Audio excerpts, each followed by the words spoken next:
রাজনৈতিক দল হিসেবে আওয়ামী লীগের বিচার দাবি করেছে। বাংলাদেশের রাজনীতিতে এমন অনেক দৃশ্য দেখা গেছে যেখানে আদালতের কাঠগড়ায় দাঁড়িয়েছে মানুষ, কিন্তু এবার শুধু একজন বা গুটি কয়েক মানুষ নয়, পুরো একটি রাজনৈতিক দলকে কাঠগড়ায় দাঁড় করাতে চাচ্ছে বর্তমান সরকার।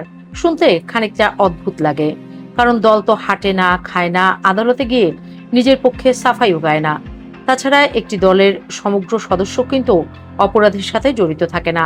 তবে আইন যদি বলে হ্যাঁ সম্ভব, তাহলে রাজনীতির অভিধানে নতুন অধ্যায় যোগ হতেই পারে। সম্প্রতি স্বরাষ্ট্রমন্ত্রী সালাউদ্দিন আহমেদ এমনই একটি ঘোষণা দিয়ে রাজনৈতিক অঙ্গনে নতুন করে আলোচনার ঝড় তুলেছেন। জুলাই 24 শহীদ পরিবার সোসাইটি এবং আমরা জুলাই যোদ্ধা আয়োজিত জুলাই জাতীয় সম্মেলন 2026-এ তিনি বলেন, মানবতা বিরোধী অপরাধের অভিযোগে দল হিসেবে আওয়ামী লীগের বিচার করা হবে। তিনি বলেন, সন্ত্রাস বিরোধী আইনে যেমন সুযোগ রয়েছে, তেমনি আইসিটি অ্যাক্টেও রাজনৈতিক দলের বিচার করার বিধান রাখা হয়েছে। তাই তিনি সবাইকে অপেক্ষা করতে বলেছেন। ঘোষণাটি শনিবার আসে, আর এর পরদিন রোববার ঢাকায় আন্তর্জাতিক অপরাধ ট্রাইব্যুনালের চিফ প্রসিকিউটর আমিনুল ইসলামও বলেন, আইনে সেই সুযোগ রয়েছে। তবে সংগঠন হিসেবে আওয়ামী লীগের বিচার হবে কিনা সেটি নির্ভর করছে তদন্ত সংস্থার অনুসন্ধানের উপর। অর্থাৎ আদালতের দরজা এখনো খোলেনি, কিন্তু তালায় চাবি ঢুকেছে, এমন অবস্থায় বলা যায়। আসলে এই আলোচনা একেবারে নতুন নয়। আওয়ামী লীগ সরকারের পতনের পর অন্তর্বর্তী সরকারের সময়ও দল হিসেবে আওয়ামী লীগের বিচারের প্রসঙ্গ উঠেছিল। তখনকার প্রধান উপদেষ্টা পরিষদের কয়েকজন সদস্য এবং আওয়ামী লীগ বিরোধী কয়েকটি রাজনৈতিক দল প্রকাশ্যেই এই দাবি তুলেছিল। এরই ধারাবাহিকতায় 2025 সালের 12 মে স্বরাষ্ট্র মন্ত্রণালয় একটি প্রজ্ঞাপন জারি করে আওয়ামী লীগ ও এর অঙ্গ, সহযোগী ও ভাতৃপ্রতিম সব সংগঠনের কার্যক্রম নিষিদ্ধ ঘোষণা করে। তবে সেই নিষেধাজ্ঞার একটি সীমাবদ্ধতা ছিল। আইন ছিল, কিন্তু নিষেধাজ্ঞা ভাঙলে কি শাস্তি হবে তার স্পষ্ট বিধান ছিল না।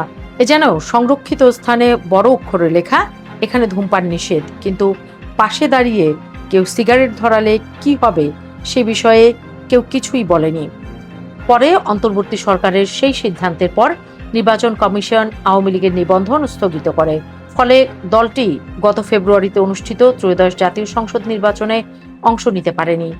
এরপর বিএনপি ক্ষমতায় আসার পর আগের অধ্যাদেশের সংশোধনী এনে জাতীয় সংসদে সন্ত্রাস বিরোধী সংশোধন বিল 2026 পাশ করা হয়। বিলটি পাশের সময় স্বরাষ্ট্রমন্ত্রী সালাউদ্দিন আহমেদ সংসদে বলেন, এটি একটি গণহত্যাকারী সন্ত্রাসী সংগঠনকে নিষিদ্ধ করার লক্ষ্যে আনা সংশোধনী। তিনি বলেন, আগের আইন সংশোধনের প্রয়োজন ছিল। ওনার বক্তব্য অনুযায়ী জামায়াত ও এনসিপি সহ বিভিন্ন পক্ষের আন্দোলনের ফলে একটি জনমত তৈরি হয়েছিল। সেই প্রেক্ষাপটেই সন্ত্রাস বিরোধী আইনে আওয়ামী লীগের কার্যক্রম নিষিদ্ধ করা হয়। পরে নির্বাচন কমিশনে দলটির নিবন্ধনও স্থগিত থাকে। তিনি আরো বলেন, সংবিধানে 48 অনুচ্ছেদের আলোকে আইসিটি অ্যাক্টও সংশোধন করা হয়েছে, যাতে সংগঠনটির বিচার করা সম্ভব হয়। তবে সাম্প্রতিক বক্তব্যে তিনি সংবিধানের 47 অনুচ্ছেদের কথা উল্লেখ করেছেন। তার ভাষ্য অনুসারে সংবিধানের 47 অনুচ্ছেদ অনুসারে আইন সংশোধন করা হয়েছে এবং সন্ত্রাস বিরোধী আইন ও আইসিটি অ্যাক্ট দুই আইনেই রাজনৈতিক দলের বিচার করার সুযোগ রাখা হয়েছে। শুধু আইনের কথাই নয়, আওয়ামী লীগের বিরুদ্ধে সরকারের রাজনৈতিক অবস্থানও তিনি স্পষ্ট করেছেন। তিনি অভিযোগ করেন যে জুলাই গণ অভ্যুত্থানে নিহত অনেকের মরদেহ পর্যন্ত স্বজনের কাছে পৌঁছায়নি, অনেককেই বেওয়ারিশ হিসেবে দাফন করা হয়েছে। আজও অনেক পরিবার তার প্রিয়জনের কবর খুঁজে পায় না। আর এমন নৃশংস হত্যাকাণ্ডের পরও শেখ হাসিনার কোনো অনুশোচনা নেই। তিনি আরো অভিযোগ করেন, আওয়ামী লীগ এখনো জুলাই যোদ্ধাদের অপরাধী হিসেবে চিহ্নিত করছে এবং গণ অভ্যুত্থানকে জঙ্গি তৎপরতা বলে আখ্যা দিচ্ছে। দলটির দোষ স্বীকারের ইতিহাসও নেই, অনুশোচনার নজিরও নেই। এরপর তিনি রাজনৈতিক ভাষাকে আরো তীক্ষ্ণ করে বলেন, আওয়ামী লীগের রাজনৈতিক পতন হয়ে গেছে, রাজনৈতিকভাবে তারা নিপাত হয়েছে, নির্মূল হয়েছে। এমনকি তিনি বলেন, দলটির দাফন হয়েছে দিল্লিতে এবং আওয়ামী লীগ আর বাংলাদেশে রাজনীতি করতে পারবে না। রাজনৈতিক দল হিসেবে আওয়ামী লীগের বিচার সরকারও চেয়েছে, জনগণও দাবি করেছে। বর্তমানে তদন্ত চলছে এবং খুব শিগগিরই দলটিকে রাজনৈতিক সংগঠন হিসেবে বিচারের কাঠগড়ায় দাঁড় করানো সম্ভব হবে বলে তিনি আশা প্রকাশ করেন।